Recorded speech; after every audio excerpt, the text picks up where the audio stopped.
നമസ്കാരം, ഞാൻ doctor JP Siddhi, government Ayurveda dispensary കാലടിയിലെ സീനിയർ മെഡിക്കൽ ഓഫീസർ. ഇന്ന് സംസാരിക്കാൻ പോകുന്ന വിഷയം വായ്പുണ്ണ്, അതായത് മൗത്ത് അൾസറിനെ കുറിച്ചാണ്. ഒരിക്കലെങ്കിലും ജീവിതത്തിൽ ഇത്തരമൊരു കണ്ടീഷൻ വരാത്തവർ ചുരുക്കമായിരിക്കും. അതായത് നമുക്ക് ജനറലി പറയുകയാണെങ്കിൽ രണ്ട് തരത്തിലാണ് വരുന്നത്. ഒന്ന്, വായ്ക്കകത്ത് തന്നെ ഉണ്ടാകുന്ന കാരണങ്ങൾ കൊണ്ട്, അതായത് വായ്ക്കകത്ത് എന്തെങ്കിലും രോഗാണുബാധ ഉണ്ടാവുകയോ ചെറിയ മുറിവുണ്ടാകുകയോ ദന്തരോഗങ്ങൾ കാരണമോ വായ്പുണ്ണ് വരാറുണ്ട്. പിന്നീട് മറ്റ് പല രോഗങ്ങളുടെയും ലക്ഷണമായിട്ടും വായ്പുണ്ണ് കാണാറുണ്ട്.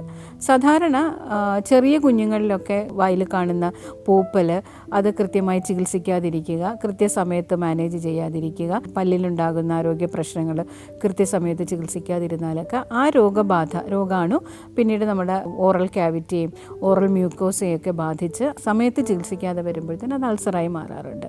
പിന്നീട് പലതരം ആരോഗ്യ പ്രശ്നങ്ങളുടെ, നമ്മുടെ ദഹന സംബന്ധമായ പലതരം ആരോഗ്യ പ്രശ്നങ്ങളുടെയും വയറ്റിനകത്ത് ഗ്യാസ്ട്രൈറ്റിസ്, അതുപോലെ തന്നെ സ്റ്റൊമറ്റൈറ്റിസ് എന്ന് പറയും, അതായത് നമ്മുടെ നാവിൻ്റെയും ചുണ്ടുകളുടെയും ഇടയിൽ കാണുന്ന ചെറിയ അൾസേഴ്സൊക്കെ നമ്മുടെ അതിനൊക്കെ നമ്മൾ ചികിത്സിക്കുന്നത് തുടക്കത്തിൽ നമ്മുടെ ഡൈജസ്റ്റീവ് സിസ്റ്റം, അതായത് ദഹനം കൃത്യമാക്കുക എന്നുള്ളതാണ്.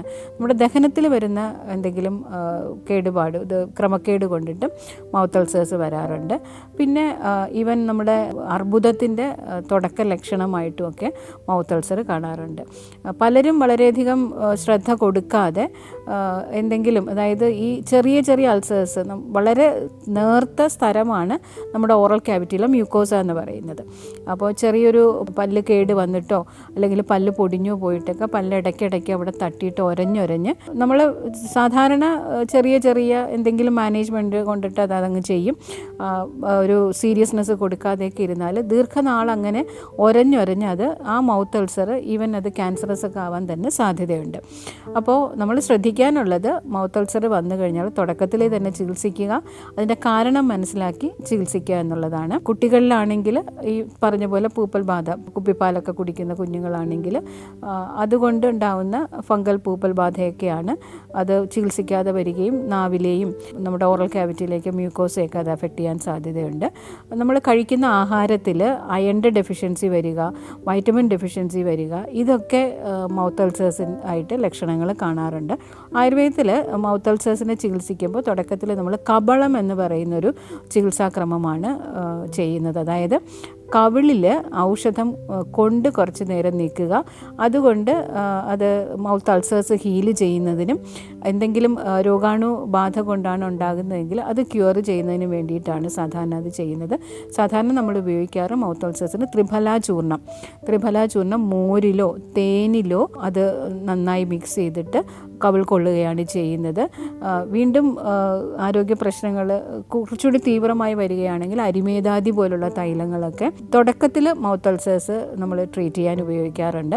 അതും കബളമാണ്, അതായത് കവിൾ കൊള്ളുക.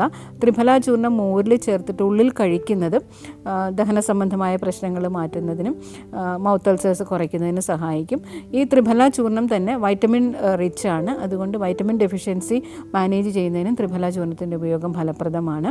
വെറും തേനോ നെയ്യോ ഒക്കെ കവിളിൽ കൊള്ളുന്നതും മൗത്ത് ഹീലിംഗ് ആണ്, അതായത് വായിലെ അൾസേഴ്സ് കുറയുന്നതിന് സഹായകമാകും. മോര് കവിൾ കൊള്ളുന്നതും നല്ലതാണ്. ഇതൊക്കെ ലോക്കലി ഉണ്ടാകുന്ന ആരോഗ്യ പ്രശ്നങ്ങൾ കൊണ്ടും ചെറിയ ചെറിയ ദഹന സംബന്ധമായി ഉണ്ടാകുന്ന ആരോഗ്യ പ്രശ്നങ്ങളും ഉണ്ടാകുന്ന മൗത്ത് അൾസേഴ്സ് കൊണ്ടാണ്. കൃത്യമായി മൗത്ത് അൾസേഴ്സ് വരാതിരിക്കുന്നതിന് വേണ്ടിയിട്ട് നമ്മുടെ വദന ശുചിത്വം, പല്ല് തേക്കുന്നതിന് ശ്രദ്ധിക്കേണ്ട കാര്യങ്ങൾ, പല്ലിലുണ്ടാകുന്ന ആരോഗ്യ പ്രശ്നങ്ങൾ കൃത്യസമയത്ത് ചികിത്സിക്കുക.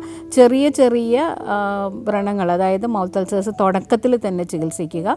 പിന്നീട് അത് നമ്മൾ ശ്രദ്ധിക്കാതെ പോയി കഴിഞ്ഞാൽ മൗത്ത് അൾസേഴ്സിൽ കൂടെ കാണുന്ന നമ്മളതിൻ്റെ പിഗ്മെൻറ്റേഷൻ നോക്കിയിട്ടും അതിൻ്റെ നിറവ്യത്യാസമൊക്കെ മനസ്സിലാക്കിയാണ് പിന്നീട് അതിൻ്റെ ചികിത്സ നിർണ്ണയിക്കേണ്ടത്.